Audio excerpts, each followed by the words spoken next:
Hi there, Loy Machedo. Sweeney from LoyMachedo.com. Who's Loy Machedo? Think Personal Branding. Okay. I want to share with you an example of marriage. The challenges that you will face in a marriage. Okay. Now, this is primarily for those people who are going to get married. So if you're already married, maybe you'll be like, hey, what the fuck you're telling me about all this? But it's for people who are going to get married. I think it would be useful for you. And yes, if you're already married, maybe it might add a few points. Okay, I'll tell you. You know my opinion about marriage. For my stance on marriage is a bloody responsibility. It's a headache. It's you really have to earn money, pay money. It's quite a challenge. Okay, marriage, and I've told quite a number of people. In fact, I've even said this on my YouTube channel that don't get married if you have not sorted out your shit. You've managed to get your money. You're ready to leave your bachelorhood, all the crazy stuff behind, and you're ready to be responsible. Otherwise, don't get married. Now, having said all that, even if you are able to put this into perspective, like not think about marriage not think about other women and distractions and friends and all that, still there are plenty of challenges that come with marriage. And I think one of the biggest ones that people don't think about is when you're going to get married, people get married because why? If you ask them, love. Love. This love, like this, they do. Okay. When emotions are high, when the relationship is fresh, the passion, the lust, the fervor, the drive.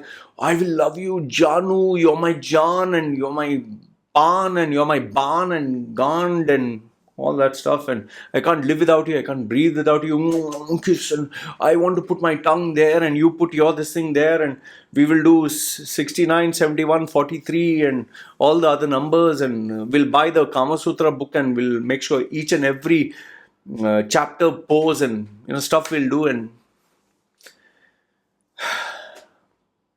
I know you'll say that is not marriage, but that also comes in a relationship.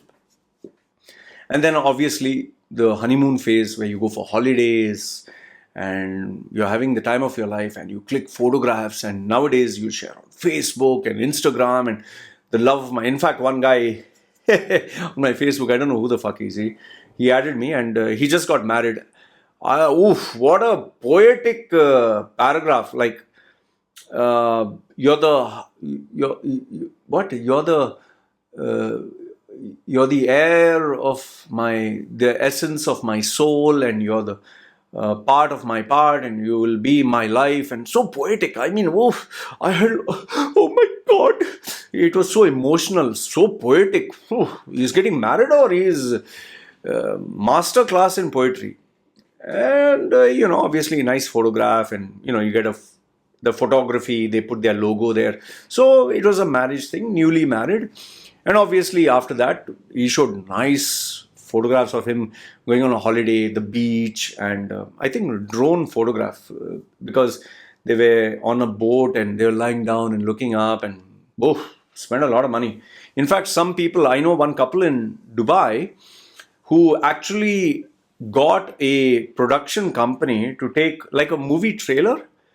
The boat was passing by, the drone is passing on this side, and they are looking up. And I really thought it was a movie first, like he's with a suit like this, and she comes from behind like this, and then lifts the hair like this, and all the water is up, and he's walking like, like this, and he looks like this, and it was like a Hollywood movie. I was like, fantastic. He must have spent a fortune. And then I was thinking, my marriage, what? I hardly spent 100 dirhams or something. I was like, how much of this, how much of that? Food, okay, we'll make it in the house. And yeah, I didn't spend anything. I know you'll say, hey, Loy, nobody is stingy like you. You're a fucking miser. Yeah, given that I married 4 times, what do you expect? Yeah, it'll be very expensive, especially a divorce. So my marriage, what? I hardly spent only money for food, and that also no alcohol was allowed. And only family people, no outsiders, eat just food and go to work. Immediately after finishing, go to work, not there was work. So Now, see, don't get me wrong. I'm not expecting you to have a marriage like this. For many people, marriage is a once in a lifetime thing. So they want to make it grand. I remember this girl in UAE. When I asked her what is your plan for marriage, her actual plan, this is her actual plan. Huh? She told me that she wanted to charter a plane, fill it with her relatives and his relatives, and it'll be a themed wedding, and all of them will wear a themed outfit. Like one will wear white, and other will wear some other color, and then they'll book a resort, and then they'll bring a production team and all that, and after that they'll have a 3 day extravaganza and all that. And mind you, this girl is not a millionaire. Huh? She is just a normal this thing. She took a bank loan, he took a bank loan, the parents, and they put in the money. They made it an amazing concept wedding. Only thing is now, now the love has become very less. It was a wonderful thing to see. It was a wonderful thing to say. Amazing marriage, and initially the posts were almost every day, so much love and hugging and all that, and now hardly anything is there in their posts. I think the husband is busy with work, wife is busy with work, both are spending money to pay off their loan. So now, I know you'll say this is a pessimistic view. There are many people who are happy. Yes, there are many people who are happy. But the main thing that what you need to consider is, this honeymoon phase that there is, it's there for some time. After the honeymoon phase is over, the passion, the love, it's like, I say, sex is like eating a pizza. The first slice is amazing, incredible, juicy, oozing with flavor, steamy. The bread is crispy, the cheese and everything nice. You can't bear to just eat one bite. You eat another bite, juicy, your mouth is watering. 3, 4, 5, and you finish the slice, and then you want the second one. That also you finish. But after 1, 2, 3, 4, very soon the pizza becomes cold and you just eat it, and now you're full. You drank Coke and everything else and full. But then if someone else brings you another pizza, you might want to taste that. And still you'll eat maybe 1 or 2 slices more. But then if someone brings a third pizza, by the time you'll be like, I'm stuffed, man, and you might just eat 1 bite. But after that, the 4th pizza you'll be, no, listen, I'm done, I'm finished. And then if the next day people say, do you want a pizza? You'll be like, no, man, I had enough. Once a while is enough, And then maybe for a week you don't want a pizza. But just imagine if you have that pizza every single day. You'll just be, man, I don't want to see a pizza for the next maybe months. Sex is just like that. So in the same way, first you have sex, you want to do this, do that, put in my mouth, put in your mouth, put the fluids and suck it, drink it, everything. But after some time you're like, ugh. Then your relationship comes where before you have sex maybe 7 times a day, then it'll be once in 7 days. Very soon it'll be once in 7, months, and then it becomes once in 7 lifetimes. It's because our priorities change. The freshness of that relationship, that anticipation, the magic, all is gone. And once all that is gone, then the reality sets in. Then 2 people. No more the magic, no more the romance, no more the, I can't live without you, I can't breathe. Janu, you're my... You say, hey, hi, how are you? You talk to that person like your friend. And that is where, after all that is over, where you're trying to please the person and the person's trying to please you and you see the best of each other, all of a sudden you're not going to please each other. You just see each other as an individual. And then comes reality.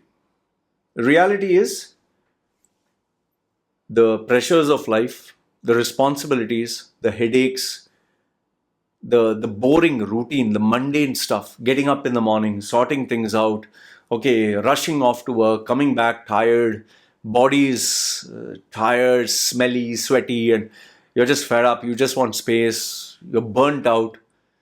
And then obviously, you have to clean the house and keep everything, wash the dishes, wash the clothes, keep the floor, this thing. And then if you have a baby, the baby makes a mess and you're losing your cool, you want your privacy, you want silence, but you don't get any. Then wife has to, she's trying to put the baby to sleep and you're trying to do something. You want a little bit of, your space. You don't get that. And then before you know it, you have to go to work again. And then it builds. And you take shit from work. And then when you come home, if you're upset, then the wife is upset. And you both start, having your own thing. Life becomes very different.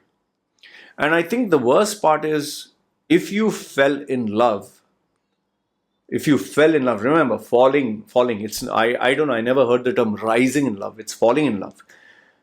And the person is your age, then you'll have a major crisis on your hands. Why? Because you both are the same age.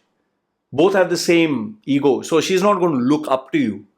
She's not going to look at you as someone who has more experience. She'll be like, what the fuck, you're my age. I'm your age. What have you done so great? So it's very hard to get that like legendary respect. Like, for example, no matter how successful you are, no matter how rich you are, your mother and father, your uncle and aunt, your relatives will just they'll take you for granted. They'll be like, hey, I know him, man. Like, for example, me, there are so many people who give me the respect, like Sir Loy, or they talk to me with so much of reverence and respect. But my family people, hey, how are you? Even if there are nothing and nobody, they're like, I know Loy, man. What the fuck, yeah. Now, I'm not expecting them to say, Loy, sir, and all that. No.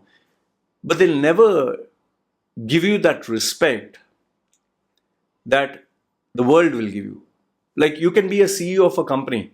Don't expect your mother and father to say, look at you. I know her, I know him.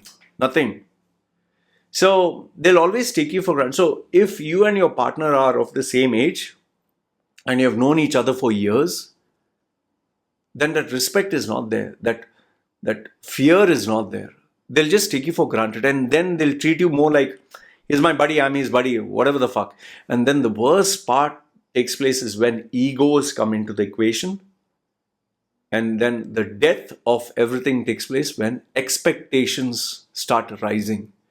When you start having expectation, he is supposed to do this, she is supposed to do that. And if you cannot match that, major disaster. And the more I interact with people, the more I speak to, especially today's generation that is involved with Facebook and Instagram and social media and social pressure, relationships have become a challenge. People just take everything for granted. And I would say where it becomes impossibly hard is if your upbringings are different, if your religions are different, if your traditions are different, if your cultures are different, and one of the partners is pampered by the parents and given a great life and doesn't know the realities of life, especially if it's a girl. Oh my goodness, you're talking of having like an ungrateful child, a child who feels, I know everything in the world. Trying to put some sense into the child, it becomes like that. I remember this one small boy, CEO of a company, had asked me to come and speak to his son. He actually paid me a lot of money. He actually flew me down. Okay, the reason being is he's a CEO of multinational company. His son was getting into drugs and gangsters and tattoos and all. And because I had tattoos, he wanted me to speak to his son.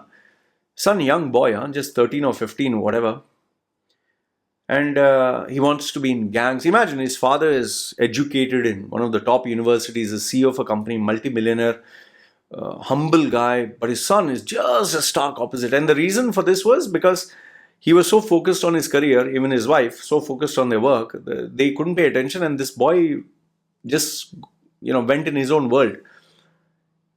So, when I spoke to him, I said, hey man, he didn't even call me like with respect. Hey, dog, what's up? D-A-W-J, hey, dog, what's up?